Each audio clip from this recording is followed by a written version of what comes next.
que va a estar realizada conjuntamente por estas personas que se van a presentar a sí mismas con el objeto que recale mejor en cada uno de nosotros quién es cada uno. Yo voy a presentar el título de la comunicación, que es el siguiente: Granada, Patrimonio de la Humanidad, de lo local a lo universal. Propuestas y estudios de recuperación de la azucarera de San Isidro, declarada bien de interés cultural para el desarrollo de un ecolugar urbano destinado a la investigación e innovación del medio ambiente y de la ecología de la Universidad de Granada.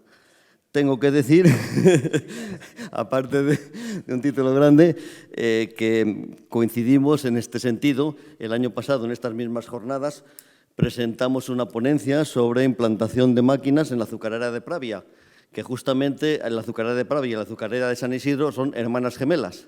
Yo tiré, digamos, de la documentación que tiene San Isidro para realizar ese trabajo. Y ahora pues se presenta esto, que creo que va a ser muy interesante.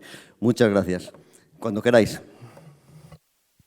Pues muchas gracias por la presentación y gracias a Incuna y Miguel Ángel Álvarez Areces por habernos dejado este apartado, este mini apartado para, bueno, no sé si tan mini apartado, pero esta reserva dentro de este congreso, de estas jornadas, para hablar de este proyecto que tenemos en marcha, que es un proyecto muy ilusionante, ¿no? No me he presentado. Soy Juan Domingo Santos. Bueno, formamos un equipo amplio de cerca de 27 miembros que forman parte de este proyecto de investigación. Aquí hay representantes de la Universidad de Granada y también expertos de la materia, de distintas disciplinas que pertenecen a otras universidades, a instituciones públicas, al Ministerio, al Ayuntamiento de Granada e incluso a Incuna, ¿no? Miguel Ángel Álvarez forma parte del proyecto, Julián Sobrino, profesor de la Universidad de Sevilla, historiador, y más cerca. Sí, y bueno, yo soy Juan Domingo Santos, soy arquitecto y coordinador del proyecto, y los miembros que están en la mesa, pues Carmen Moreno, también arquitecto, Ana Rodríguez y Fernando Osuna, arquitectos, que cada uno están tratando temas y aspectos distintos dentro de la investigación. Bueno, es interesante, o sea, el San Isidro es una azucarera maravillosa, pero vine aquí a este sitio porque está en Granada, ¿no? Granada es una ciudad patrimonio de la humanidad y San Isidro, Granada es conocida, pues todos los patrimonios, ¿no?, que conocemos, el patrimonio medieval, la Alhambra, los patrimonios renacentistas, pero sin embargo hay dos patrimonios de los que no se ha hablado o se habla muy poco y curiosamente establecen como un sándwich en la historia, ¿no? El patrimonio más antiguo sería, sin duda, la Vega de Granada, el campo agrícola, que es un patrimonio maravilloso, anterior a todos estos otros patrimonios reconocidos, parece bienes inmuebles arquitectónicos. Este paisaje maravilloso de la Vega de Granada es el que da sentido a la ciudad, a todos estos asentamientos, y por otro lado, un patrimonio moderno, por así decirlo, que sería el patrimonio de esta azucarera, de este ingenio azucarero que es un bien de interés cultural, la primera fábrica de remolacha de España, ¿no? 1882 San Juan, que se ve al fondo, y 1901 San Isidro. Constituye un complejo industrial fantástico. Entonces, la Universidad de Granada ha adquirido recientemente este complejo azucarero después de una batalla que yo he librado durante un montón de años y que me ha acompañado algunos de los participantes en esta mesa, ¿no?, y que me han ayudado a que esto salga adelante.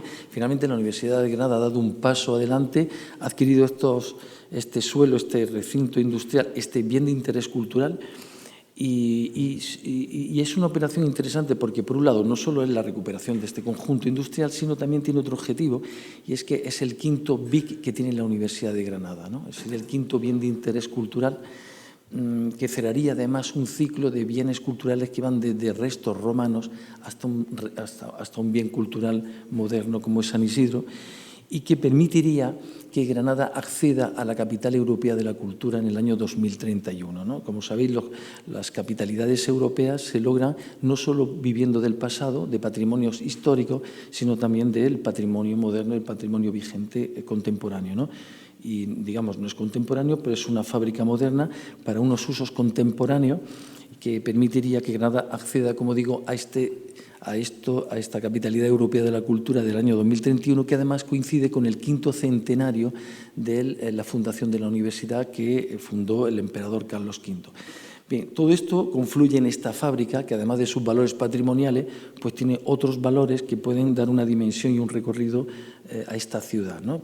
En ella confluyen ahora mismo muchas miradas y también intereses, ¿no? Como decía, ahora mismo nosotros estamos desarrollando un proyecto de investigación ganado en convocatoria pública con distintos investigadores. Es una investigación interdisciplinar, multidisciplinar, en la que hay historiadores del arte, arquitectos, arqueólogos, ingenieros, geólogos, y también participan instituciones. INCUNE está participando también a través de la figura de Miguel Ángel Álvarez Arece en este fantástico proyecto. El Ministerio también de Agenda Urbana y Vivienda están implicados en este proyecto, porque además es un proyecto que presenta una peculiaridad, y es que representa de algún modo la Ley de la Calidad de la Arquitectura recientemente aprobada, ¿no? En este lugar pues se proyectan pues un poco el paradigma, o se pretende que sea el paradigma de esta Ley de la Calidad de la Arquitectura, ¿no?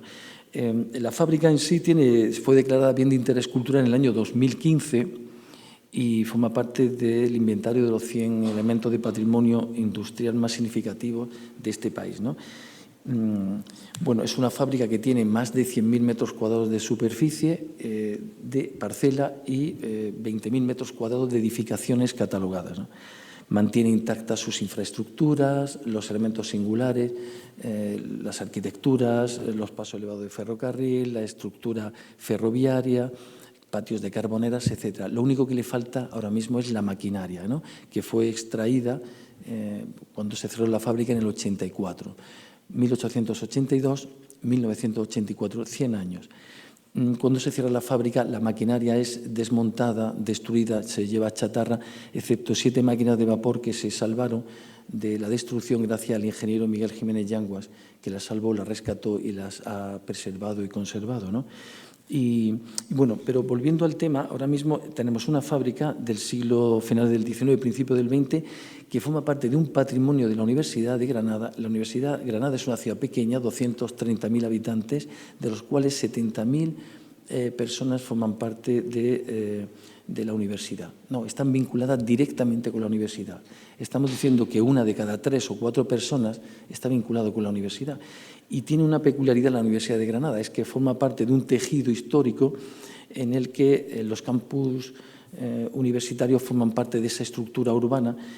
No es un campus independiente, ajeno a la ciudad, sino que está dentro del tejido urbano. Y la universidad lo que hace es regenerar. O sea, el apartado, la sección de extensión universitaria es muy importante en la ciudad de Granada. Aquí veis en este plano, en este mapa, pues distintos campus universitarios, y aquí arriba estaría la azucarera San Isidro, que está situada en esta confluencia, en este lugar, que es puerta de la Vega, entrada a la Vega, al patrimonio agrícola, y por otro lado puerta de entrada a la ciudad. Bien, este recinto, que está situado entre la vía del tren, la entrada, la modernidad a la ciudad llegó a través de la entrada de la vía del tren en 1874, y la acequia al descubierto, esta acequia, la acequia Gorda, una acequia medieval muy importante. En esa confluencia se asienta el ingenio de San Juan y posteriormente el ingenio de San Isidro, que es fantástico porque, como decía, mantiene intactas pues todas estas infraestructuras de pasos, patio de carbonera. Bueno, voy a enseñar algunas imágenes de la fábrica, que además no solo es interesante desde el punto de vista arquitectónico y su implantación, sino también la importancia que tuvo en toda la dimensión económica, regeneración también social, política, en un periodo de la Granada de principios del siglo XX, que supuso una gran modernidad, un progreso. Lo que vemos hoy como una arqueología, un elemento del pasado, en su momento fue un ejemplo de absoluta modernidad. Una fábrica que funcionaba 24 horas al día, en 3 turnos de 8 horas, en mitad de la Vega, con una tecnología electrificada, lo que cuando en Granada todavía no había ni luz, no había, estaba todavía el aguador, ¿no? El burro que llevaba el agua, ¿no? O sea, esto era absoluta modernidad, que supuso poner a Granada en a la cabeza de la economía industrializada en España en esa época.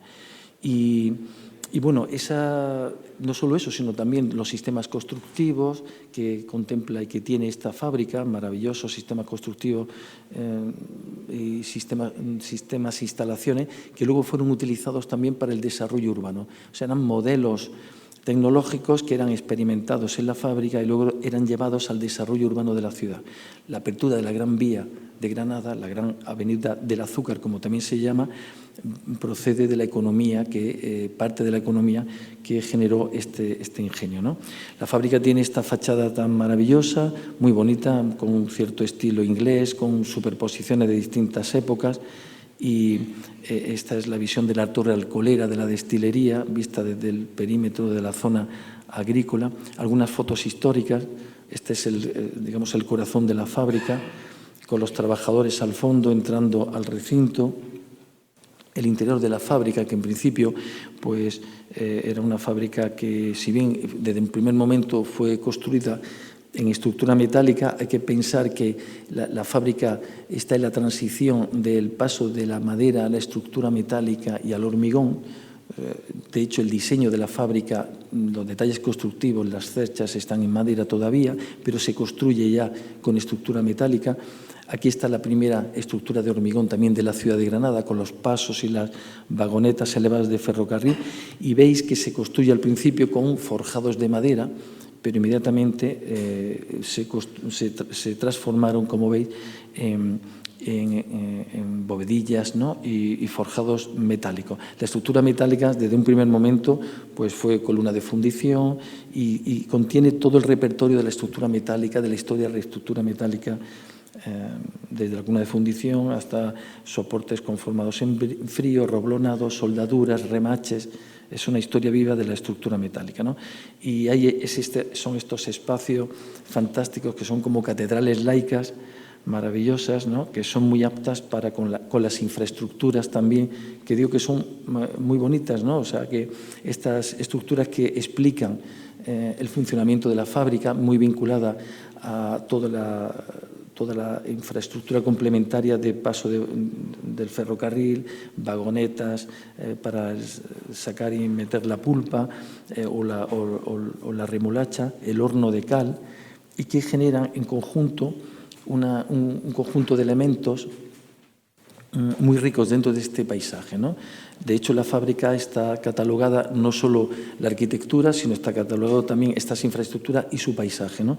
Asistimos a un elemento que ha mantenido también muy bien todos estos valores de contexto, porque en general las fábricas han ido desapareciendo, las infraestructuras quedan restos de chimenea en general, ¿no? por la Vega de Granada, y esta fábrica pues mantiene, como veis ahí, la vía del tren todavía, el paso, el guardagujas, los hilos, estos pasos que quedan por debajo de la entrada del tren, que generaba esa cota a 4 metros y que permitía una doble circulación dentro del recinto. Los embalses de agua, que son elementos de paisaje. Bien, entonces nosotros estamos desarrollando un proyecto de investigación cuya finalidad es hacer al final un master plan. La finalidad es recuperar San Isidro, generar también un proyecto de energías, ¿no? de energías limpias y saludables, y también acciones relacionadas con el medio ambiente y con el clima, ¿no? Y hacer un proyecto para la ciudadanía, como dijo la rectora, hacer una ciudad dentro de una ciudad. Nosotros estamos elaborando en esta investigación una base metodológica para poder trabajar sobre este lugar, ¿no? Para también recuperar e impulsar un patrimonio industrial, ¿no? A partir de un censo de sensibilidades del territorio, ¿no? Estableciendo contigüidad con la historia del suelo agrícola, el suelo industrial y luego el futuro suelo urbano. También queremos favorecer la relación, ¿no? de este lugar con la ciudad, convertirlo en un laboratorio experimental de ciudad ecológica, que es uno de los objetivos por la configuración que tiene, que es puerta de entrada a la Vega y a su vez puerta de entrada a la ciudad, y que dé como resultado un master plan que contemple la creación de un parque ecológico, productivo y paisajístico, un parque de memoria que superponga, como digo, la historia agrícola e industrial a los intereses de una ciudad moderna y contemporánea en una superposición de paisajes, y que cumpla con los objetivos de desarrollo sostenible, ¿no? Nuestro proyecto es un proyecto de investigación del que va a derivar un sistema, una solución de programa que se basa en una metodología crítica de intervención, como he dicho, consistente en estos temas, previamente en desarrollar una documentación base que generará la propia determinación del proyecto a partir de un mapping y de un sistema crítico de mapping y overlay mapping, es decir, registrar y transferir los elementos de valor que existan en la historia del suelo, ¿no?, hasta nuestro tiempo. Y para ello hemos desarrollado un modelo de trabajo multidisciplinar y participativo con distintas líneas de trabajo que dará lugar al master plan. Esas líneas de trabajo consisten en estas 8 líneas de trabajo que tienen unas conclusiones finales, una recopilación bibliográfica de los datos, del estado de la cuestión. La línea 2 se remite a la contextualización y los antecedentes, estudio de casos de modelo de éxito de similares características.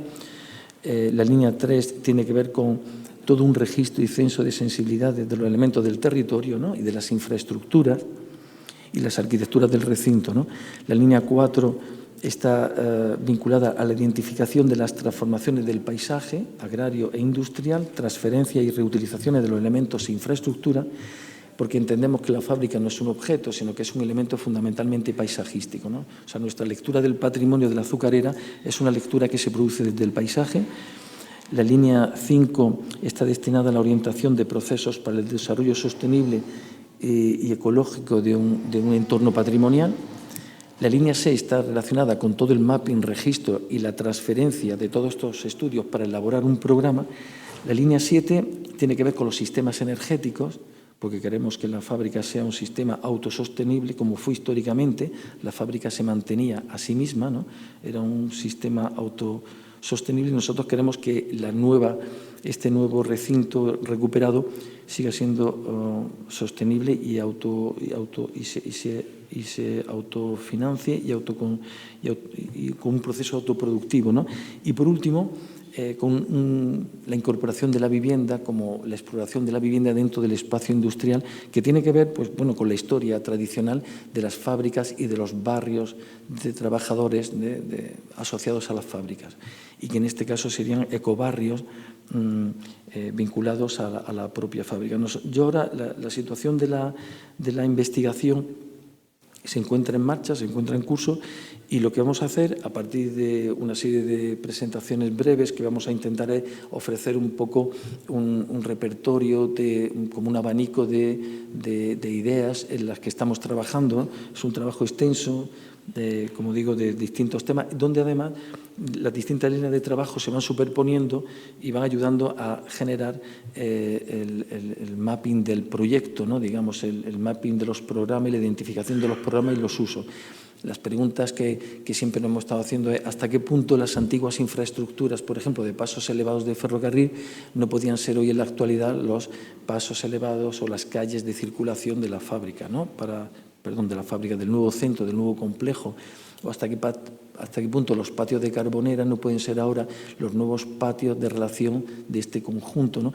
Hay una especie de como recurrencia a los sistemas de producción que a su vez se basan en los sistemas agrícolas y que se van transfiriendo a los nuevos usos, ¿no?, en un estado de contigüidad, ¿no?, entre forma, pensamiento y también y uso, ¿no? Bien, yo no me voy a extender y voy a dar paso a Julián Sobrino, que va a presentar la línea 2. Nosotros, cada una de estas líneas, nos hemos repartido, los distintos expertos se han ido asociando a cada una de estas líneas y aquí hemos presentado aquí en Incuna como un astra, una síntesis de estos temas que vamos a ir presentando, ¿no? Julián va a presentar la línea esta de análisis de caso de estudio, ¿no?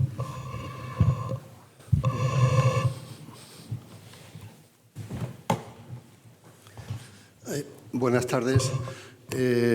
Bueno, es una suerte, ¿no? Una suerte por tantas razones, ¿no? Por tantas razones que no tenemos tiempo, ¿no?, para que se las cuente todas, ¿no?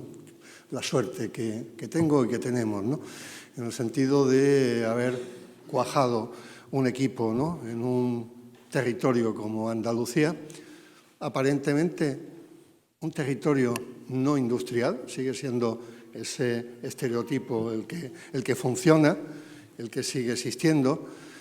Todavía la gente cuando viene a Andalucía se pregunta, pero el modo de producción de Andalucía no es el latifundio. O sea, todavía te siguen preguntando eso en el siglo XXI, ¿no? Y cuando le llevas a Villanueva de Riminas o cuando le llevas a la Costa del Azúcar o a Granada, ¿no? O estamos en las cuencas de Río Tinto y Nerva, ¿no? O vemos las barriadas industriales. ¿Qué quiero decir en este sentido? Que San Isidro va a ser una pieza clave, una pieza de bóveda en realmente la transformación, una vez que el proyecto comience sus distintas fases, en el desarrollo de esa imagen diferente de Andalucía, ¿no? La suerte también en el sentido de, bueno, con Juan Domingo, con Carmen, llevamos tanto tiempo ellos viviendo prácticamente en la fábrica, pero compartiendo intereses sobre patrimonio industrial de Andalucía y luego desde el punto de vista de la arquitectura. Este no es el primer edificio industrial al que se enfrenta Juan Domingo y desde luego aquí puede haber, como decimos, un proyecto extraordinario. Por tanto, ese lugar laboratorio, ese ecolugar donde investigar, vivir, crear, producir, es decir, todos esos nuevos modos contemporáneos que no están separados, sino que forman parte de un proceso en el cual, lo mismo que cada una o cada uno de nosotros tenemos esa multidimensión respecto a las funciones que desarrollamos, pues aquí a gran escala, en este artefacto extraordinario que en memoria de la industrialización granadina y evidentemente también de la española, en su sentido pionero con ese nuevo recurso que va a ser la remolacha. Lo ha comentado Juan, la ubicación, la posición, la escala, la relación entre lo construido y lo no construido, las infraestructuras de agua y de hierro, ferrocarril entre las que se aloja, su situación de charnela entre ciudad y campo, de tal manera que, bueno, que va a jugar un papel sustancial a la hora de entender las cuestiones. ¿Qué es lo que se nos pedía al Grupo 2? Bueno, pues que aprovechando la experiencia, el background que teníamos ahora mismo, bueno, yo no sé cuántos casos debo tener en la base de datos. Llevamos trabajando en patrimonio industrial ya tantos años, pero en algunos de los proyectos, concretamente el que desarrollamos en Sevilla en el año 2011, tenemos un total de cerca de 85 casos de estudio y que en este ejemplo, en este proyecto, los hemos revisado críticamente, algunos los hemos dejado fuera y hemos vuelto a enfocarlos de otra manera. Entonces, pensamos que Granada, lo local, efectivamente el valor económico, social y técnico de esta fábrica para Granada es muy importante, como ha explicado anteriormente Juan, pero también es un lugar de Europa, es un lugar del mundo. Y ese lugar del mundo queremos que también atraiga a gente del mundo, a gente de fuera, que decida en un momento determinado venir a vivir a Granada para desarrollar investigación, para desarrollar producción, para desarrollar creación o simplemente para vivir en este entorno en relación con nuevos equipamientos. En ese sentido, las herramientas o conceptos los ha sintetizado Juan, pero fundamentalmente la dimensión ambiental, la gestión de proyecto, económica, las soluciones técnicas, la dimensión jurídica, que es muy importante. Una universidad que compra una fábrica, pero en este caso concreto debemos tener en cuenta que, por ejemplo, la Universidad de Sevilla es propietaria de 5 fábricas, 5 antiguas fábricas que le ha dado nuevo uso. Todo el mundo piensa en la fábrica de tabacos, pero hay 4 fábricas más que han pasado a formar parte del campus disperso, que en eso se parece el de Granada con el de Sevilla. La regeneración de espacios industriales en el contexto internacional es muy importante y uno de los nichos de búsqueda que hemos iniciado es ver en el mundo, especialmente en Europa y también en nuestro entorno español, qué casos de fábricas han pasado de ser fábricas a campus universitario. Y evidentemente hay diversos ejemplos, pero uno que nos llama muchísimo la atención es la fábrica de armas de Toledo. Diego Peris Sánchez fue el que coordinó el proyecto y es uno de los ejemplos internacionales más importantes en cuanto a la recuperación de patrimonio industrial y de gestión de proyectos, ¿no? Prácticamente un milagro, ¿no? Casi el 75% de la financiación fue exterior, algo que nos puede parecer realmente, auténticamente milagroso, ¿no?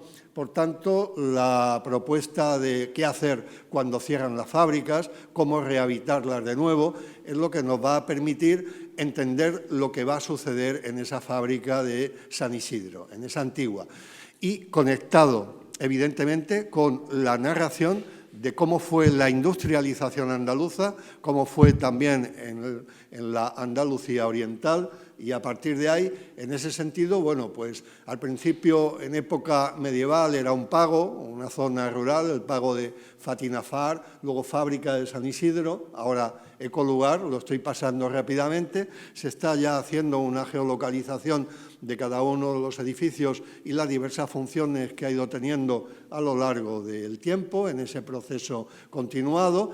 Hemos ido también realizando, tenemos dos tipos de fichas, una de carácter sintético, otra de carácter extenso, en relación con los proyectos que estamos analizando. En todos estos lugares que están ustedes observando en el mapa se ha producido esa mutación o esa metamorfosis de de fábrica a universidad. Y todos esos lugares tienen algo, tienen sabiduría, tienen algo de lo que podemos aprender. A nivel global, evidentemente Europa, pero también América, especialmente América Latina, nos ha llamado mucho la atención. Precisamente está aquí Francisca Michelón, donde la USPEL, en la ciudad de Pelotas, tiene un conjunto industrial reutilizado de un extraordinario interés. Los topics que nos han permitido hasta ahora la selección de 50 casos de estudio, bueno, pues los hemos ido agrupando de fábrica a universidad, también otros que tienen que ver con dimensiones más sociales y con dimensiones más antropológicas y simbólicas, que están más insertos en la vida cotidiana de las ciudades, aquellos otros que tienen un enfoque mucho más relacionado con la sostenibilidad y con la rehabilitación energética, y luego tenemos una bolsa más poliédrica donde se conjugan diversas de estas variables. Bueno, voy a ir terminando. Modelo alemán, modelo británico, modelo francés, holandés y español. Estamos reduciendo a distintos modelos en función de las estrategias que se están llevando a cabo y las conexiones que se van a producir. Destacar, ya lo decía Juan, que forma parte de 100 elementos de patrimonio industrial y de la lista indicativa que ahora mismo tiene el Plan Nacional. Perfecto.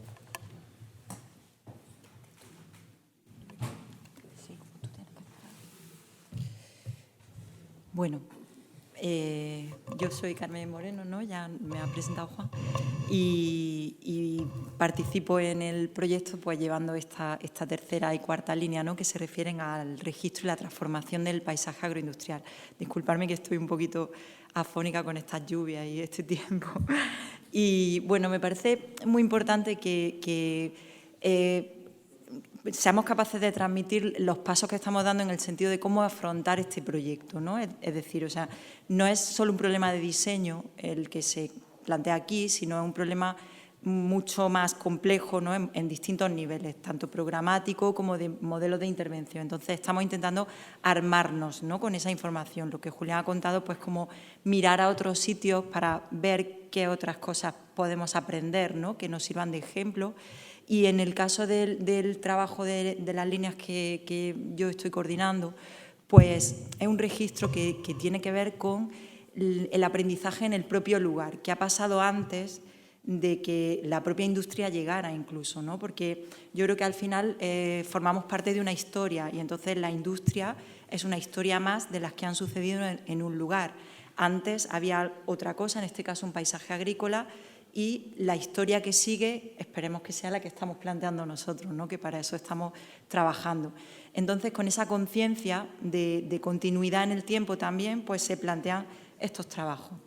Un proceso de trabajo que trata de identificar elementos, de determinar cuáles son las transferencias entre distintas épocas o distintos paisajes que se han sucedido en el mismo lugar y confrontar después esta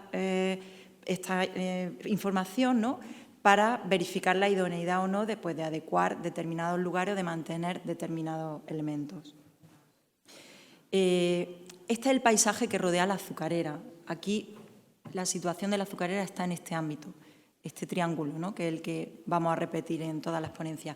Como veis, un paisaje muy rico, tanto desde el punto de vista agrícola y fronterizo, ¿no? Con la zona urbana.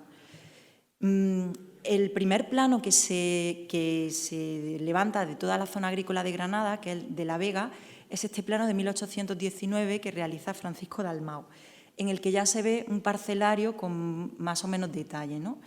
El paisaje que ha rodeado la azucarera es un paisaje cambiante en el tiempo, en el que se han sucedido distintos cultivos en relación con las explotaciones que se han ido desarrollando. Estuvo la remolacha, después estuvo el tabaco y ahora pues hay una variedad mayor, ¿no? En ese sentido, pues nos ha interesado trabajar en ese registro con el objetivo de elaborar unas cartografías que nos permitan documentar estos elementos que conforman el territorio, ¿no?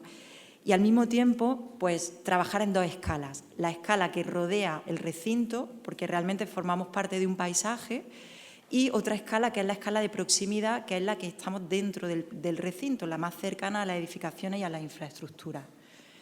En ese sentido, hemos estado trabajando en una serie de planos de superposición de elementos, ¿no? En los que se han elaborado unos mapas en los que se superpone la información histórica que hemos ido documentando y que hemos ido encontrando en esta cartografía de Dalmau y en otros documentos también de archivo, y hemos estado estudiando todo el entorno de la azucarera en base a una serie de itinerarios asociados con elementos fundamentales que formaban el paisaje agrario que rodea el recinto de la fábrica, como son las acequias. Entonces, pues este es un mapa de un itinerario, este es el segundo itinerario, tercer itinerario, y otro de ellos, que bueno, no me voy a detener, en rojo, no sé si se ve muy bien, pero aparecen las trazas históricas del plano de Dalmau superpuestas al estado actual del paisaje que hay ahora. Estos itinerarios, pues los hemos trabajado también, hemos abstraído determinados elementos que suponían invariantes que han permanecido en el territorio desde hace mucho tiempo, ¿no? Pues como son, por ejemplo, caminos, acequias, parcelarios, y hemos hecho un catálogo de esos elementos en cada una de estas zonas, buscando detectar pues, qué elementos más interesantes podían servirnos a la hora de plantear el proyecto, tanto a nivel territorial como a nivel cercano a la propia fábrica. Y esos elementos los hemos ido pues, identificando y catalogando en cierta manera para tenerlos registrados. De forma que, bueno, como he adelantado, pues esos elementos que han permanecido en el tiempo los hemos podido identificar con la estructura hídrica del territorio, con los caminos de conexión, las divisiones territoriales, que también están asociadas a esos dos elementos, y algunas arquitecturas tradicionales. El resultado, pues, es un mapa, como el que veis, de los que se están fabricando varios, que es un mapa que lo hemos llamado de transferencias, porque es un mapa que combina el análisis científico con el análisis histórico y también incluso los datos de campo. Y es un mapa que al final es una representación diacrónica en la que no responde a un tiempo determinado en la historia, sino a la suma de varios tiempos en función de los intereses que ya estamos buscando concretamente desde el proyecto. Luego, dentro del recinto, pues hemos hecho un sistema, una metodología parecida y hemos empezado superponiendo ese plano inicial de Dalmau a todo lo que era el parcelario que nos proporcionaba ese plano a la forma que tenía el recinto originalmente. Y, bueno, pues la parcela en concreto en la que se construye primero San Juan, combinado con un paisaje que primero es agrícola y en la que posteriormente pues, se construye el ingenio de la fábrica de San Isidro sobre ese propio parcelario que ya desaparece. En esta axonometría pues, se ve claramente cuál sería ese territorio agrícola que luego al que se superpone todo el recinto industrial. y cómo, en cierto modo, pues, esa superposición histórica de adición de naves responde también, de alguna manera, al parcelario con el cual se van añadiendo terrenos a la propia construcción de la fábrica, ¿no?, cuando va creciendo. Y eso va asociado a la aparición de las distintas edificaciones. Todo, además, alineado, de alguna forma. O sea, lo que hemos descubierto también es que la alineación de las naves está en consonancia con los parcelarios originales que había agrícolas, ¿no?, dentro de la azucarera. En ese sentido, pues, este plano, que es el que estamos habituados a ver de la fábrica con las edificaciones, le hemos superpuesto la identificación de elementos de los terrenos que rodean las edificaciones, y hemos descubierto, pues, muchos aspectos de interés más allá de las propias infraestructuras que ya conocíamos, ¿no? Incluso hemos hecho un plano topográfico con curvas de nivel casi cada 5 centímetros, me parece que era, porque, claro, allí los desniveles son muy pocos, pero nos interesaba saber realmente cuáles son los movimientos mínimos que había de terreno que realmente existen. Hemos trabajado con los planos históricos, ¿no? Por ejemplo, este es el primer plano que se hace de implantación de la azucarera de San Isidro, de 1910, y lo hemos superpuesto al parcelario original de ese plano de Dalmau, y es cuando hemos visto realmente las alineaciones de esas edificaciones originales que tenían que ver con las propias alineaciones de las parcelas. Y esos elementos significativos que se van descubriendo como invariantes dentro de la parcela, pues tienen que ver con esas propias líneas de división parcelaria, con las especies vegetales también, que en cierto modo se mantienen y perviven, evidentemente no las mismas, pero sí como zonas verdes que van agrupándose en determinados lugares. Y los pavimentos exteriores que pertenecen a distintas épocas. Y de esta manera, pues, siguiendo ese mismo método, hemos ido superponiendo los dibujos y al final identificando, pues, por ejemplo, en este caso, dibujos solo de especies vegetales, con identificación de ese arbolado, dibujos de pavimentos, con identificación también de los distintos suelos que existen en la fábrica, incluso de los caminos, que pertenecen también. O sea, hay una mezcla entre los caminos históricos que formaban parte de los procesos productivos de la azucarera con los caminos que posteriormente, pues, se han ido utilizando para otras labores, ¿no?, y que todavía permanecen en medio de la vegetación. Bueno, pues el resultado y el objetivo de estas líneas, como digo, ha sido elaborar toda esta documentación cartográfica que todavía seguimos terminando, ¿no?, para obtener un inventario que constituya la base de desarrollo de este proyecto futuro de parque ecológico en el exterior que queremos plantear y que ahora Juan lo contará con más detalle, y del futuro campus tecnológico de la Universidad de Granada. Ana.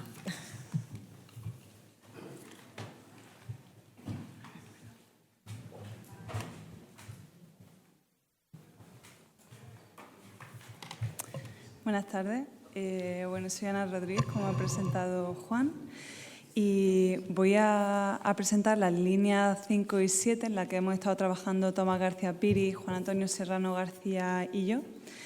Y en esta línea hemos desarrollado un trabajo que gira en torno a la necesidad espacial demandada por las infraestructuras de la energía en los espacios del patrimonio industrial en general y en concreto en la azucarera de San Isidro. Una infraestructura que forman parte del ideario industrial que ha acompañado a la metrópolis de la revolución industrial desde el siglo XIX,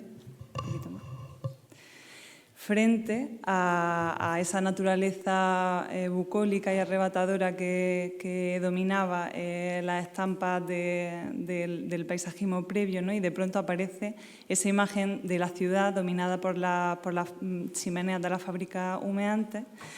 Y en ese contexto, la fábrica se convirtió en un nuevo icono cultural del progreso y de la técnica y de los avances de la sociedad.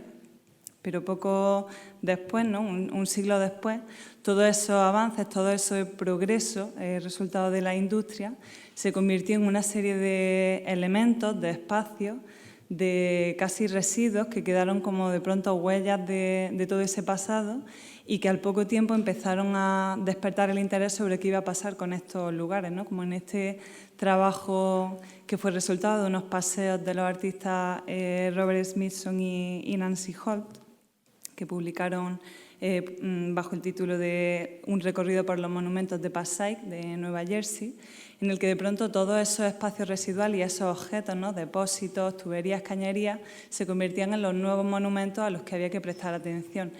Y además, de forma paralela a esta intervención artística, empezó a surgir la disciplina de la arqueología industrial, ¿no? Entonces, el interés se empezó a poner en estos contextos de resultado de esa revolución industrial.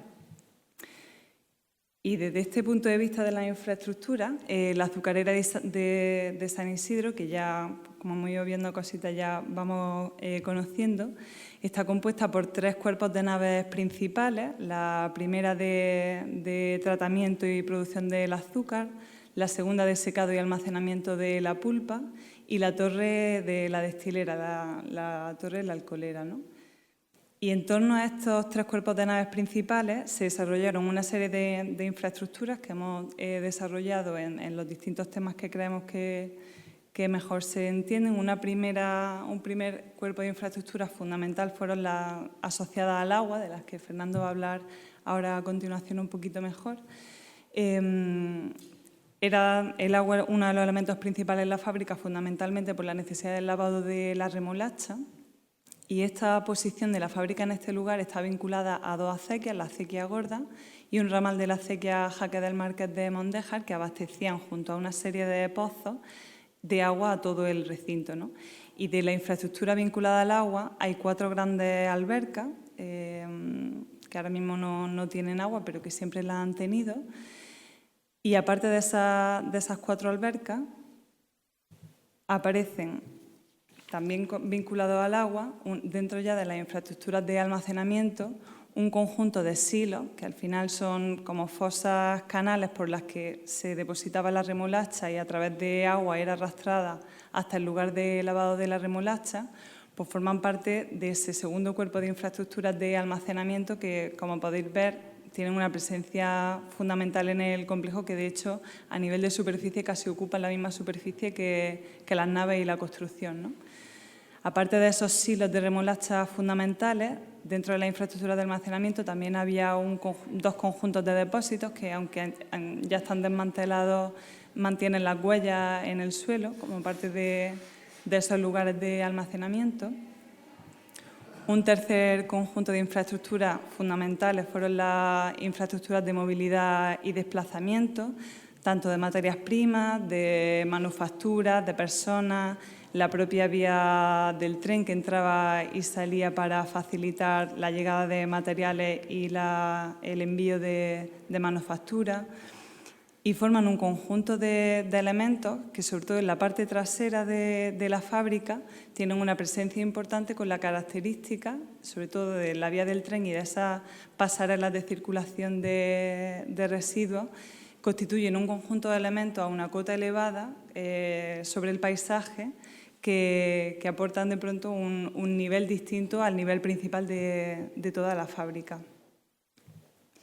El siguiente conjunto de infraestructuras eran las infraestructuras de ventilación, chimeneas y hornos, que dentro del perfil de la fábrica, en el que destacan la torre de la alcoholera y el cuerpo principal del primer núcleo de naves, aparecen 3 chimeneas, que aparecen aquí, 3 chimeneas de ladrillo, esta y esta, que con su esbeltez destacan dentro de ese perfil de la fábrica, y el horno de cal, la calera, que ya se ha mencionado, que es como el hito metálico que destaca dentro de la fábrica, porque frente al resto de construcciones en ladrillo macizo, pues aparece esa infraestructura de metal. Y por otro lado, aparecen también, emergiendo en ciertos puntos de las cubiertas, emergiendo de las ventanas y recorriendo fachadas, un conjunto de tuberías de vapor que estaban vinculadas a la central termoeléctrica que se encontraba dentro del cuerpo de naves principal y que fue la primera central termoeléctrica instalada en una fábrica azucarera en España, que por la altísima demanda energética que tenía la fábrica resultaba rentable tener su propia central de producción de electricidad. Y por último, existe otro sistema de infraestructuras, que es el sistema de luz, sombra y arbolado y camino. Dentro del recinto de la azucarera existen 2 grandes zonas arboladas, una junto al actual acceso y otra cerca de la alberca que está junto a la alcoholera, que está más vinculada con la entrada del ramal de la acequia del Marqués de Mondéjar. Y vinculada además a esas infraestructuras de sombra hay un conjunto de caminos que ya ha mencionado Carmen, unos históricos y otros que se han ido asentando a lo largo del tiempo, que de alguna manera sugieren la posibilidad de ese posible parque que vaya a vincular todo el recinto en el nuevo proyecto. Así que un poco como esos monumentos de Passaic, todas estas imágenes de los distintos elementos de la infraestructura superpuestas y acompañando a la arquitectura, pues surge ahora la pregunta de cuál puede ser la interacción que se produzca en el nuevo proyecto entre la energía y este patrimonio industrial. Y en este sentido, las estrategias que se están planteando desde el grupo tienen que ver con ese ejercicio de registro y relación con lo que ya se está documentando dentro de la fábrica. Y a través de ese proceso de relación y transferencia con los elementos existentes, ahora mismo se plantean 3 estrategias de intervención a nivel de energía complementarias. La primera de ellas la hemos llamado Bajo la fábrica, que volviendo a esa idea de la autoproducción que ya ha comentado Juan y que estaba dentro de esa central termoeléctrica que producía la electricidad para el funcionamiento de la fábrica, pues se puede pensar en un sistema del que hablará Agustín ahora a continuación de abastecimiento de energía a través de geotermia profunda, combinada con sistemas de pozos y canalizaciones de geometría superficial que reducirían en gran medida el gasto y la demanda energética de todo el conjunto. Por otro lado estaría la estrategia de infraestructura junto a la fábrica. Por un lado, se contempla la necesidad y el interés de recuperar todos los elementos de agua como elementos para dotar de acondicionamiento pasivo térmico a todo el parque, ¿no? Tanto a las albercas de agua estática como las acequias y los silos de agua corriente que junto con los árboles contribuyan a mantener un confort térmico, como sucede, por ejemplo, en la Alhambra, donde se han detectado que esa sombra y agua reduce en el mismo día y hora hasta 10 grados la temperatura de la ciudad. Y por otro lado, el proceso de... Bueno, junto a la fábrica también se considera que dentro de ese sistema de chimenea, el horno de cal, la calera, como grandes hitos de la infraestructura, puede aparecer, además del agua, algún nuevo hito que pueda tener que ver con otro tipo de energía renovable, como pueda ser la energía solar y que aporte un nuevo elemento dentro de ese perfil singular de la fábrica. Y por otro lado, la tercera estrategia sería la estrategia sobre la fábrica.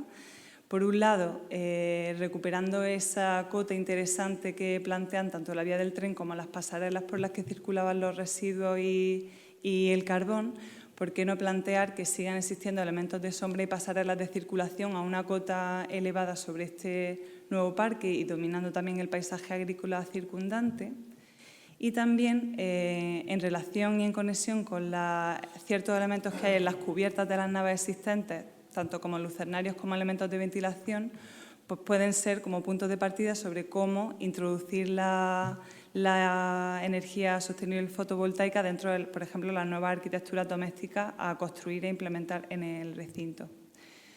Y con todo este sistema de infraestructuras, pues en este estudio al final buscamos que el nuevo aporte de infraestructura energética sobre la azucarera, por un lado, recupere y hable de ese pasado energético de la fábrica en sus distintas etapas, superponiendo las demandas energéticas de producción del siglo XXI para el proyecto de la universidad. Y ya está.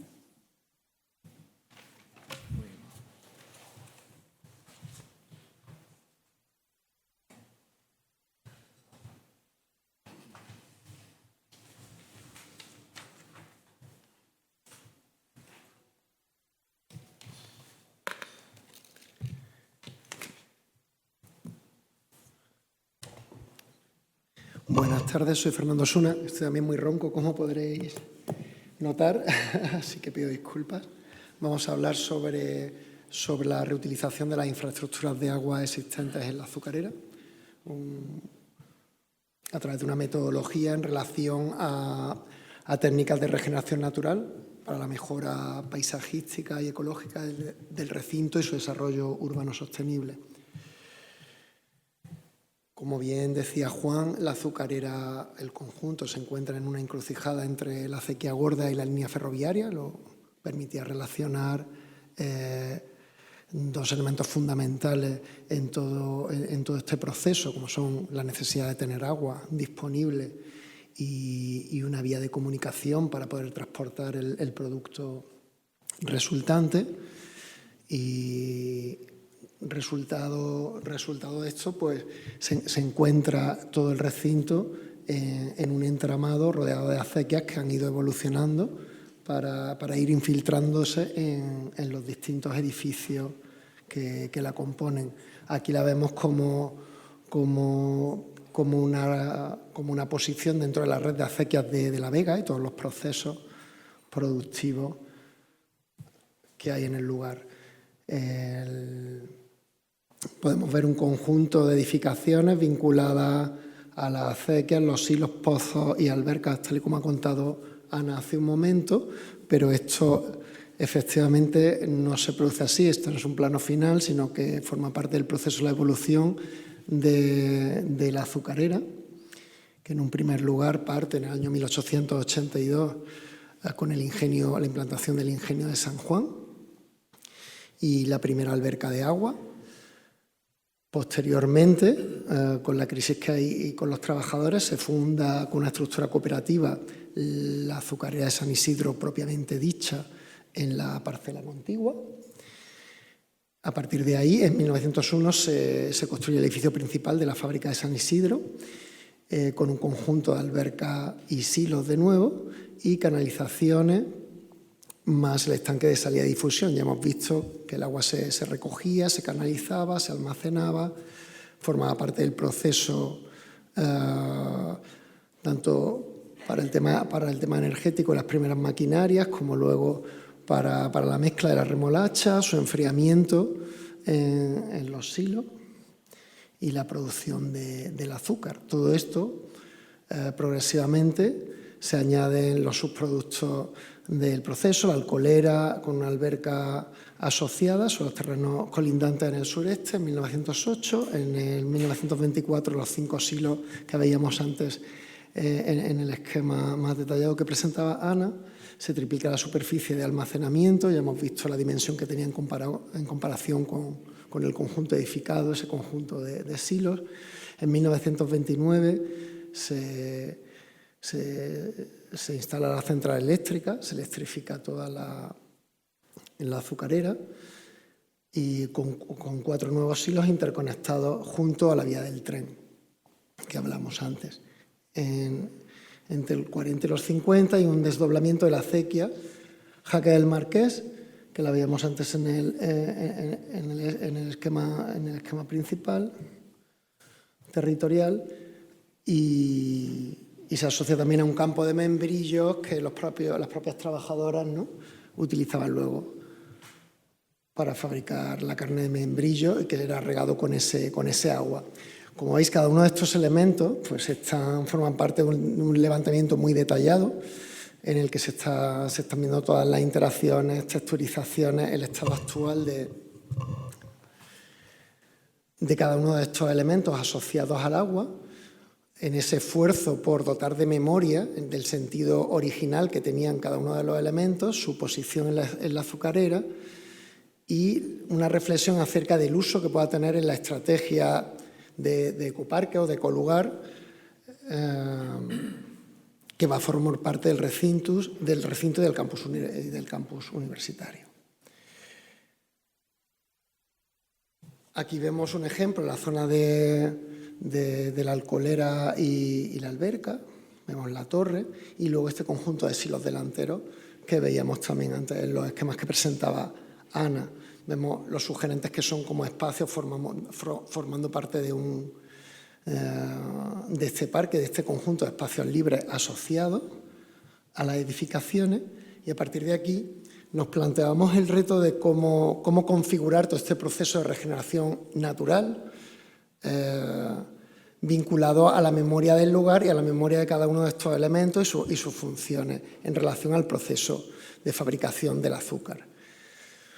Entonces, para ello hemos utilizado la sistematización que se está proponiendo a nivel europeo con todos los Next Generation, el plan de recuperación de transformación y resiliencia del Ministerio, y en concreto con las actuaciones de renaturalización y resiliencia de ciudades que están saliendo en los últimos 2 años y que ahora en el próximo mes probablemente se va a abrir una nueva convocatoria donde se sistematiza muy bien la utilización de las infraestructuras verdes y azules, la regeneración urbana con sistemas basados en la naturaleza y todo dimensionado con un conjunto de indicadores de acción y de seguimiento que queremos ir de alguna manera infiltrando en cada uno de los elementos vinculados al agua de la azucarera. ¿Qué cosas nos ofrece o nos permiten estos fondos y estas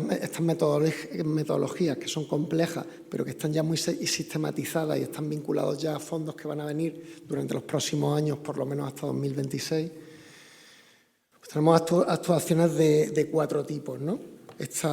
El tema, una gran familia, es la conexión de espacios naturales, es decir, la azucarera no está aislada, como hemos podido ver, aunque es un recinto independiente, tiene conexión con la Vega de Granada y con muchos elementos presentes y futuros del entorno urbano de Granada, sus corredores, el corredor ferroviario, hoy se ha hablado de corredores ferroviarios en varias ocasiones, avenidas de la ciudad y de su periferia, infraestructuras con las que se cruza, y entonces esa gran familia de acciones son los típicos anillos verdes, bosques urbanos y periurbanos, espacios naturales abiertos, áreas relacionadas con el agua, lagunaje, parques agrícolas, etcétera, etcétera, pues estarían en ese orden. Un segundo orden, una segunda familia de actuaciones que tiene previsto el plan de recuperación, transformación y resiliencia, es la liberación de espacio público existente, pero abandonado, solares, parcelas en desuso, en barbecho, espacios intersticiales que se pueden incorporar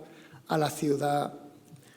Áreas abandonadas como parques, jardines y huertos, plazas y calles arboladas, verde en el viario, es decir, reverdecer, infiltrar, permeabilizar suelo rígido y renaturalizarlo, corredores verdes, urbanos y periurbanos y todos los temas de metabolismo urbano y biodiversidad. La tercera familia serían las actuaciones en áreas parceladas, jardines, huertos, interiores de manzanas, interiores de edificios, adarves, los ciclos integrales del agua. Estamos hablando de que todo este proyecto va a intentar basarse en una economía circular y en un ciclo cerrado, de manera que todos o la mayoría de las cuestiones se produzcan en el lugar, se reciclen y vuelvan al lugar transformadas. Eso incluye también la economía, el ecosistema social, el tema de la vivienda, la producción, que estábamos hablando, que comentaba Juan y Carmen, y la gestión incluso de los propios residuos, de los propios materiales, mediante compostaje. En la cuarta familia serían las actuaciones en los edificios, siendo esta una de las más polémicas y en las que tenemos aún pocos ejemplos a nivel internacional, cuando se trata de edificios patrimoniales, ¿no? El mezclar la naturaleza, temas de fachada y cubiertas, pero tal y como está planteado en la estrategia europea, pues es una familia importante todas las actuaciones de regeneración natural en los edificios, en toda su envolvente.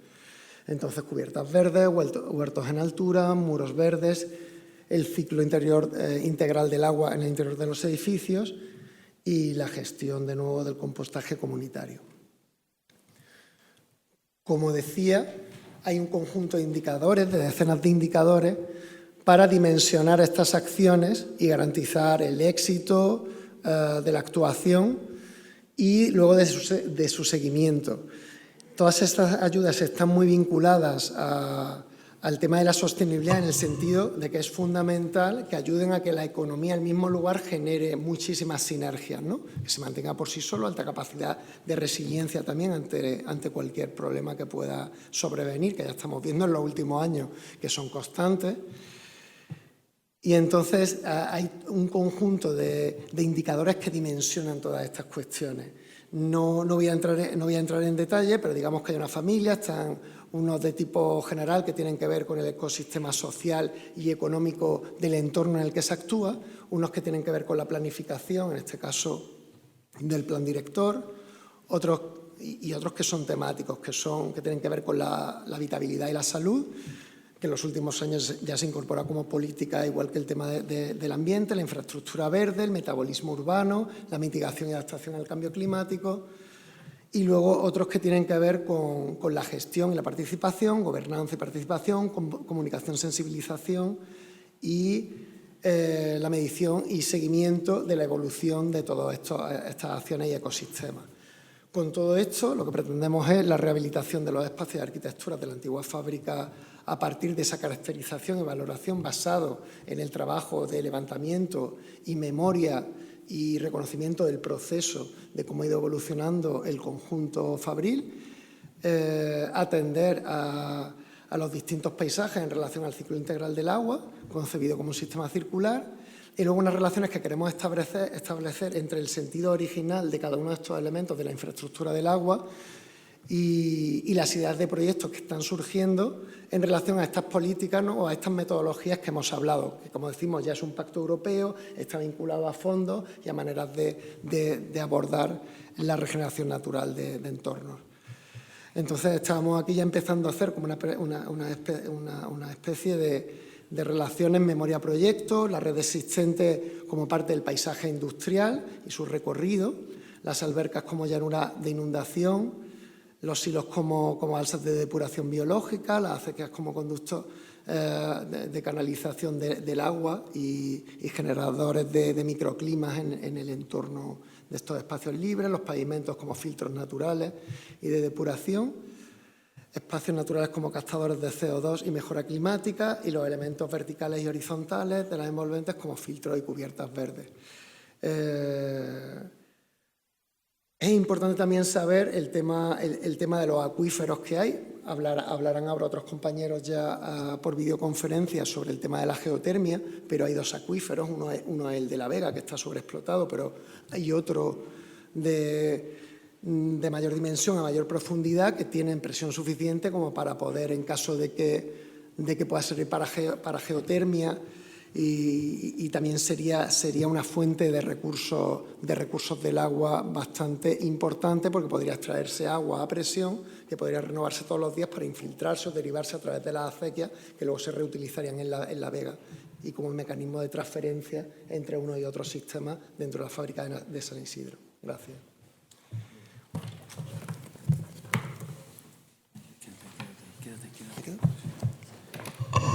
Sí, bueno, en cuanto al apartado como resultado de todo este estudio, de este y muchos otros estudios que se han ido desarrollando en las distintas líneas de trabajo, pues en la línea 6 se ha ido abordando el estudio de los programas, ¿no?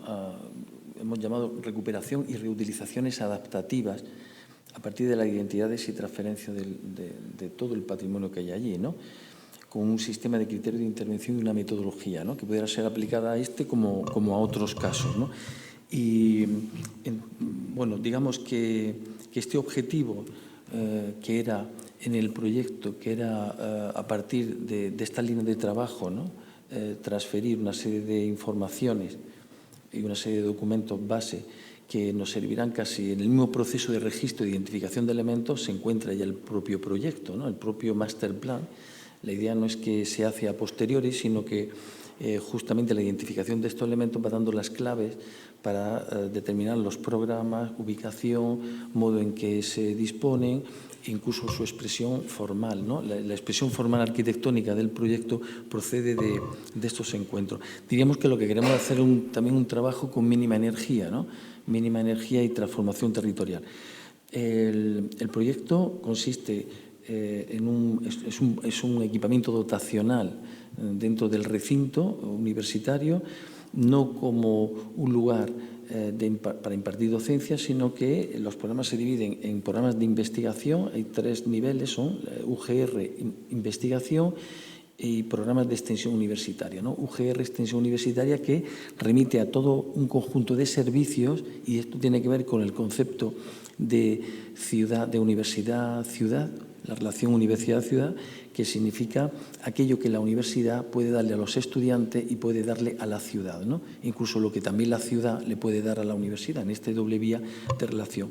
Y juega un papel muy importante esta extensión universitaria, porque eso rompe esos límites entre, esto no es una parcela universitaria, es una parcela con una ciudad dentro de una ciudad, con unos usos mixtos, combinados, que pueden ser interpretados de una manera un tanto ambigua dependiendo del modo en que se utilizan en cada momento, ¿no? Esa extensión universitaria habla de lo UGR Procomún, es decir, aquello que es de servicios comunes, ¿no?, que se da a la universidad o se da a la ciudad, programas de proximidad que están vinculados con la vida y con la industria, la cultura, ¿no? En este concepto que planteaba esta mañana Julián Sobrino, ¿no? Es la relación entre lo humano artístico con lo científico tecnológico, ¿no? Esta relación cultural de los propios proyectos que se hagan en este lugar. Y una UGR residencial, ¿no?, una colonia residencial, que permitirá que aquello funcione las 24 horas al día durante toda la semana y durante todo el año, ¿no? Un poco en prolongación, diríamos, en continuidad con la historia de los barrios residenciales asociados a las fábricas. Y todo ello estaría trabado o formando parte de este parque ecológico de proximidad. Y se generan estos programas, como he dicho, que se basan en esta metodología del mapping y del overlay mapping, de superponer capas, a partir de estos programas que no entro en detallar, pero que son programas vinculados en la investigación con la ecología, el medio ambiente y la sostenibilidad, que entra dentro de un discurso global que tiene la universidad con el Parque Tecnológico de Ciencias de la Salud, y que aquí se completaría junto a la Vega de Granada con un parque que tiene que ver con lo agroalimentario, con lo climático, con lo ecológico, y que tiene mucho que ver con la propia historia e identidad del suelo, ¿no? Luego, por otro lado, habría estos programas de extensión universitaria que hemos comentado, y este parque ecológico productivo es un centro de acercamiento a lo agrario, un lugar de servicio, de ocio y de recreativo para la ciudad y de actividad cultural, ¿no? El master plan es este que veis aquí, no entro en detalle, pero es el resultado de este proceso que está transferido de la línea 02 y por otro lado de la línea 0304 en cuanto al registro, y en cuanto también a la línea 05 y 07 de las energías, ¿no? Y es resolver estos programas siempre vinculando a una regeneración hacia el barrio de la Bobadilla y hacia esta acequia, la antigua acequia medieval, que está hoy día muy abandonada, y que nosotros, pues, a través de este proyecto que casi como replantea este borde, pues permite regenerar y naturalizar este ámbito, convirtiéndolo en una calle interior vinculada con el barrio.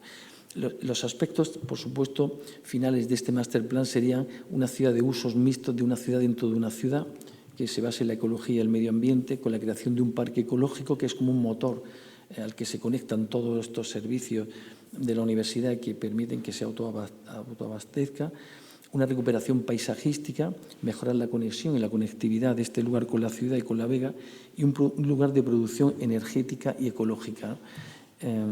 Los programas de investigación estarían vinculados a estos lugares que estamos viendo aquí en color, que se destinan a las naves principales de la fábrica, que son estos espacios maravillosos, grandes, ¿no?, como esos espacios libres, con la idea de que sean versátiles, ¿no? La arquitectura industrial es muy versátil, muy flexible. La idea sería no transformar esos espacios, sino sencillamente ocuparlos, y que tengan capacidad de ser reversible en cualquier momento en estos lugares, ¿no? Luego, lo que sería el UGR Procomún, es decir, este lugar de recepción y representatividad de la universidad que se producirían en este espacio, en este gran espacio, que es un poco como el Harvard Common, este lugar que tiene la Harvard como puerta de entrada a la universidad, y que es un lugar donde van los universitarios, incluso los ciudadanos, pero fundamentalmente los universitarios, a relacionarse, ¿no? A coste cero lo que puede hacer un universitario allí, ¿no? Desde pasar una tarde leyendo, tomando un té, viendo un teatro, viendo cine, un lugar o estos lugares como la Tate Modern, estos lugares, plazas cubiertas donde se reúne la gente y donde puede haber actividades culturales o actividades o ciertos eventos que incluso la universidad pues alquilaría, ¿no? Para rentabilizar todo esto. Y también este UGR Procomún, estos lugares de talleres,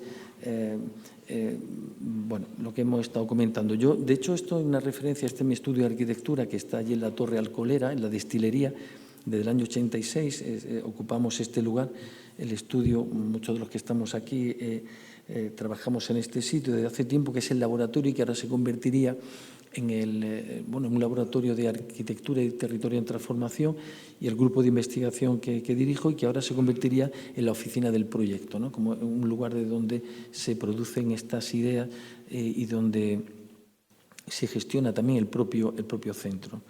Luego, respecto a la vivienda, que nos parece un tema muy importante, que es el nuevo que aparece aquí, para que estos lugares puedan seguir tener vida durante las 24 horas, si no esto, en llegada la noche, se desactiva y acaban siendo degradándose y acaban siendo guetos, pues el lugar que pensamos que es para cohesionar San Isidro con San Juan y en vinculación con todo el barrio de la Bobadilla es este ecobarrio destinado a investigadores. Es un lugar bajo la modalidad de co-living y co-housing para investigadores vinculados con la universidad y también programas de perfil de extensión universitaria para egresados o empresas que trabajen en este recinto vinculada con la investigación y que puedan aquí desarrollar un co-living, co-working en este espacio, ¿no? Con un sistema de crecimiento basado en los patios, intersticios de desarrollo que tuvo la propia fábrica en su crecimiento original y que aquí utilizaríamos también o recurriríamos a esa interpretación de esta secuencia de vacíos y llenos a partir de arquitecturas muy básicas, muy sencillas para este crecimiento. Y luego el parque ecológico, que es un parque de proximidad metropolitano, un corredor verde de conexión con la ciudad, un parque agrario, de acercamiento al agrario, como he dicho, ecológico, con actividades, un parque productivo y de producción de energías. Es este parque que es el resultado de este dibujo de la superposición de todos los dibujos que hemos ido viendo, que se rescatan con zonas de paseo, a través de hacer convivir pues el paisaje, el agua, esta vegetación. Este es el Parque Duisburg, ¿no? Esa referencia tan maravillosa y que conectaríamos con la ciudad a través de este corredor verde que se conectaría con la red de corredores verdes. Estamos trabajando con el director del planeamiento, del Plan General de la ciudad, para conectarlo a través de este corredor verde y generar un sistema de movilidad en tranvía, en superficie, que llevará, conectado con este gran parque de descarga de tormentas que se va a crear en la ciudad, pues una línea de tranvía en superficie que llevará hasta este parque con una parada de tranvía, ¿no? Este parque, ¿no?, que conecta con los parques de la ciudad. Trabajamos también una fase de cronograma de una serie de actuaciones. No es solo rehabilitar el edificio, recuperar el edificio, sino todo empieza por un sistema de energías y por la creación del parque, a partir del cual se irá desarrollando el proyecto. Bueno, yo ahora voy a dar paso para hablar de las energías. Nos quedan dos presentaciones. Hola, muy buenas tardes. Bueno, mi nombre es Agustín Castillo Martínez y soy ingeniero de caminos, canales y puertos. Pertenezco al Departamento de Ingeniería Mecánica y Minera de la Universidad de Jaén. Voy a continuar la exposición que brillantemente han hecho mis compañeros de la línea 5 y 7 de este proyecto de investigación. Y bueno, me han pedido brevedad sobre todo. Yo tengo dos ponencias traigo dos ponencias. La primera es sobre geotermia y la segunda es sobre BIM. Y voy a intentar hacerlo lo más sintético y lo más fácil posible. Bueno, la primera presentación es sobre geotermia. Como han dicho varios de mis compañeros, uno de los objetivos fundamentales de este campo universitario es el proyecto medioambiental, tanto desde el punto de vista funcional como desde el punto de vista de la investigación. Y también convertir un poco San Isidro en un lugar de acceso a la vega y, por lo tanto, de investigación agroalimentaria. Bueno, pues una de las primeras cosas que podemos plantearnos es si podemos implantar la energía geotérmica como motor de uno de estos ejes fundamentales. El objetivo que vamos a intentar resumir aquí es, vamos a intentar estudiar todas las experiencias geotérmicas que hay en la Vega de Granada y sacar conclusiones de cara a la factibilidad de implantar energía geotérmica a base de sondeos profundos en San Isidro. Bueno, muchos de ustedes no conocerán la Vega de Granada. Aquí tenéis un poco la distribución que tiene la capital y muchos de los municipios que tienen alrededor. Ahí un poco en la parte más occidental pueden ver el municipio de Santa Fe, Chauchina, Cijuela, Las Gavias, y un poquito más al sur de Las Gavias está La Mala. Son varios de los lugares que vamos a hablar, de los que vamos a hablar, y un poco por situarnos, aquí hay una referencia. Casi todos están un poquito más al oeste de Granada. Bueno, como ha referido el compañero Fernando antes, bajo la Vega de Granada se encuentra un acuífero llamado Depresión de Granada. Este acuífero está ahora mismo sobreexplotado y, por lo tanto, no se puede hacer uso de grandes recursos. Sin embargo, y bajo una potencia bastante variable de margas, de muy mala calidad, se encuentra un grandísimo acuífero jurásico de naturaleza kárstica. Para varios de los expertos geotérmicos a nivel nacional se trata de uno de los almacenes, si no el más grande, de energía geotérmica, combinando temperatura con volumen. Es decir, aunque se trata de un acuífero que, como veremos, es de baja temperatura, para la geotermia 37 a 45 grados es baja temperatura, pero el volumen que almacena es tan grande que realmente tiene unas grandísimas posibilidades. Bueno, vamos a hablar un poco de las experiencias pasadas que fundamentalmente se han llevado a cabo por algunas iniciativas geotérmicas, pero también por la búsqueda de hidrocarburos, que fue muy extensiva en la provincia en los años 80. Y bueno, lo primero que vemos es que en la búsqueda de los sondeos un poco y los ensayos que se han realizado hasta la fecha, pues son muy variables. En municipios como La Gavia y La Malá, que están bastante cerca de Granada, han sido negativos, es decir, la profundidad ha sido tan grande para llegar al acuífero kárstico que se han abandonado como imposible, mientras que en Chimeneas, que es un municipio que está muy cerquita, pues hemos tenido experiencias positivas. Me gustaría hablar sobre todo de dos experiencias positivas muy útiles. La primera es en el municipio de Santa Fe, muy cerca de Granada, es totalmente colindante al término municipal de Granada y muy cerca de San Isidro. Bueno, pues a finales del año 80 hubo una perforación de tan solo 500 metros de profundidad y con 41 grados de temperatura del agua. Actualmente se encuentra parcialmente colapsado, pero con sondeo exitoso. Y fíjense que hubo un segundo sondeo, Santa Fe 2, que se realizó a tan solo 50 metros del anterior y que resultó negativo. Por lo tanto, nos estamos dando cuenta de que se trata de, las experiencias nos llevan a que hay una gran variabilidad de profundidad en muy poquita distancia. Otro sondeo impresionante, muy importante desde el punto de vista de geotermia en La Vega es el de Cijuela. 600 metros de profundidad, se encontraron 37 grados de temperatura y una de las características más notables es que pudo determinarse que la cota del acuífero es de 750 metros sobre el nivel del mar. Al estar Cijuela a 650 metros de cota, pues se encontraron con un sondeo artesiano donde pues tenemos disponibles 100 metros de columna de agua de presión para distribuir el agua como nos convenga a la salida de nuestro sondeo. Por lo tanto, podemos tomar ya varias conclusiones a raíz de estas experiencias. Como he dicho, esta tabla nos dice un poco cuáles son los sitios más interesantes de España sobre la geotermia. Está sacada de la Dirección General de Energía de la Comunidad de Madrid. Y, por ejemplo, aquí tenemos que la depresión de Granada o la de Guadix-Baza se encuentran entre las más importantes experiencias respecto de la baja temperatura. ¿Qué podemos hacer en San Isidro con esto? Bueno, pues, ¿qué posibilidades tenemos? Lo primero de todo, y muy importante, climatizar todas las instalaciones. Todas las instalaciones pueden ser climatizadas por esta energía renovable. Incluso la temperatura puede ser suficiente como para generar agua caliente sanitaria para todas las instalaciones a través de bombas de calor geotérmicas. Esto, y más en los tiempos que corren ahora mismo, pues obviamente nos da unas grandes posibilidades de ahorro y un poco tanto de ahorro como de investigación al respecto de esta energía. Estamos viendo que, bueno, esos 37 grados mínimos que se han conseguido en Cijuela, ¿qué podemos hacer con ellos? ¿Qué otras actividades podemos hacer? No solo climatizar. Bueno, pues calefactar invernaderos.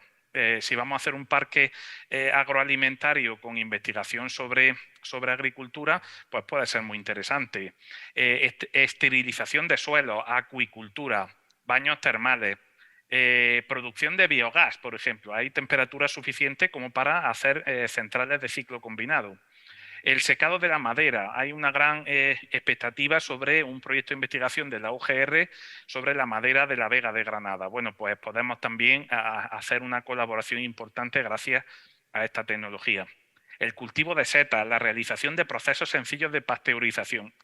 Estamos viendo que con 37 grados pueden parecer pocos, pero nos dan, además podemos decir, de los usos más o menos normales, un montón de posibilidades. Y bueno, viendo la cota que tenemos en San Isidro, tendríamos una cabecera de geotérmica de 125 metros de columna de agua que podríamos utilizar para repartir el agua por todas las instalaciones, ¿no? Para cualquier pérdida de carga. Como ha comentado Juan anteriormente, el BIC no solamente incluye los edificios, sino todo el paisaje. Aquí tenemos una vista desde la parte de arriba de todo el paisaje mirando hacia el oeste de la azucarera. Bueno, pues como han comentado Carmen, Ana y Fernando antes, como subproducto de la utilización de la temperatura del agua, tenemos el propio agua en sí. No podemos reinyectarla en el acuífero, porque se trata de un acuífero confinado, pero sí que podemos darle vida a través de la regeneración paisajística del paisaje desde el año 1901, cuando se crea la azucarera. Es decir, que también nos supondría un ahorro de agua importante. Bueno, las conclusiones. El sondeo ahora mismo es arriesgado si no tenemos nuevos ensayos de geofísico. Lo peor que nos podría pasar es que nos tuviéramos que ir a 1.500 o a 2.000 metros de profundidad, con lo cual es conveniente hacer ensayos geofísicos para asegurarnos de la profundidad no sea un disparate. Como alternativa, y dado que los pozos son artesianos, podemos buscar la explotación geotérmica más al oeste, en una finca de La Vega, y traer el agua hasta San Isidro si fuera necesario, como un plan B en caso de que el plan A no fuera posible. Bueno, las ventajas yo creo que las hemos expresado y creo que son claras desde el punto de vista tanto de la investigación como del ahorro. Y bueno, una pequeña reflexión. El tranvía histórico de Granada, que servía de modo de transporte para la fábrica, tanto para sus trabajadores como para sus mercancías, pues tenía una fuente sostenible de energía, que era la energía hidroeléctrica. Bueno, pues yo creo que también sería bonito traer una energía renovable a San Isidro para echar a andar un poco esta nueva versión de la fábrica convertida en campo universitario. Ahora Agustín, voy a pasar a hablar de la segunda parte de esta la segunda ponencia. Agustín, tiene que ver Agustín, con el modelo BIM que vamos a proponer para el proyecto patrimonial de conservación tanto de un poco de la edificación como de la memoria Agustín, que aún conservamos de los procesos industriales. Bien, ¿nos oyes? Bueno, yo creo que casi todos mis compañeros han hablado más que con claridad de lo que representa San Isidro para el barrio y para la ciudad de Granada y desde el punto de vista del patrimonio industrial. Vamos el objetivo va a ser hacer un ¿Nos estudio oyes? sobre... Sí. Agustín, ¿nos oyes? Sí. Sí, perfectamente. Sí, mira, no podemos pasar a la ponencia siguiente, a la siguiente comunicación, y tenemos que pasar a la de Ricardo Hernández y la de Roser. Para hacerla brevemente, 5 minutos, porque se va a clausurar las jornadas. ¿Vale? Muy bien, perfecto. Disculpa. Muy bien, gracias. Bueno, buenas tardes a todos. Nos presentamos. Somos Ricardo Hernández Soriano y Roser Martínez Ramos, profesores ambos del Departamento de Construcción Arquitectónica de la Escuela de Arquitectura de Granada. Dada la trascendencia urbana de la azucarera de San Isidro en cuanto germen estructurante de la Aguadilla, tal y como se ha comentado durante esta tarde, esta investigación partía, y vamos a resumir de forma muy esquemática y telegráfica, parte de experiencias históricas de programas de vivienda asociados a la industria para proponer alternativas residenciales en base a nuevos modelos de habitar. La Universidad de Granada quiere reeditar los valores de vitalidad y transformación que hicieron posible la azucarera de Granada desde nuevas estrategias de proyectos vinculadas a sus excepcionales arquitecturas y al fuerte arraigo que tiene en el marco territorial donde se ubica. Nuestra investigación había hecho algunas investigaciones en torno a modelos de poblados industriales a lo largo de la historia. Habíamos analizado la obra de Ignacio Álvarez Castelao, como este poblado de Soto de Ribera, que se conoce bien en Asturias, o como este otro en Navia, o como este otro en La Hermida, en Cantabria, donde, en cierto modo, ese realismo constructivo que aplica a sus edificaciones aporta esa intencionalidad expresiva que buscamos para ser como un modelo de referencia para nuestra azucarera. Entendimos que también el modelo de referencia de Ivrea en Italia, promovido por Camilo Olivetti, sobre todo su hijo, con una conciencia social y medioambiental, para buscar un modelo de industria enraizada en el tejido urbano, nos parecía realmente interesante en nuestra investigación. Lo que Adriano Olivetti postuló a través de esta pequeña ciudad, la de Ivrea, era un experimento realmente político y social vinculado a una forma ejemplar de hacer arquitectura. Todos sus edificios siguieron una línea estructural y casi moral marcada por la propia familia. Había comunicación vertical y horizontal entre sus usuarios, menor impacto posible en el medio ambiente, y además se creó un concepto de comunidad donde los beneficios reportaban en el propio entorno.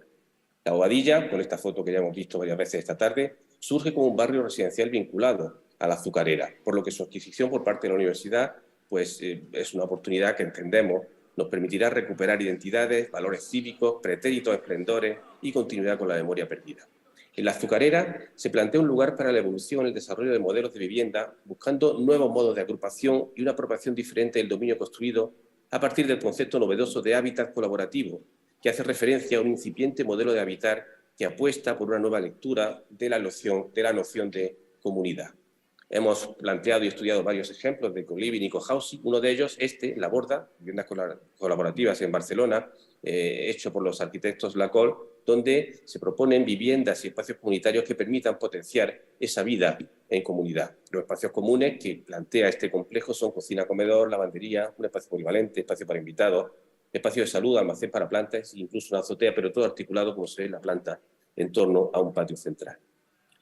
Nos hubiese gustado desarrollar más estas investigaciones, pero bueno, toda esta demanda que hemos visto sobre vivienda colaborativa, trasladada a la realidad de la azucarera de San Isidro, vinculada a los focos de actividad previstos, desde luego admite nuevos modos de residencia para integrar no solo lo común y lo privado, sino además lo público, mediante una estrategia de largo alcance que no solo persigue mantener la atmósfera del paisaje industrial, sino dinamizar la Aguadilla para recuperar esa tradicional ligación de la fábrica con su tejido urbano.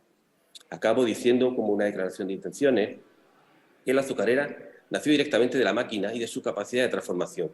El esfuerzo intelectual y material que la hizo posible es el argumento que proyecta una azucarera para el siglo XXI, donde tengan cabida otras formas de vivir, de relacionarse y de trabajar que apliquen el proceso de diseño y construcción como herramienta pedagógica vinculada al concepto de investigación y extensión universitaria, y que en definitiva sirvan de base para gestionar la transformación futura del complejo industrial desde la inseparable relación entre barrio, vivienda y fábrica.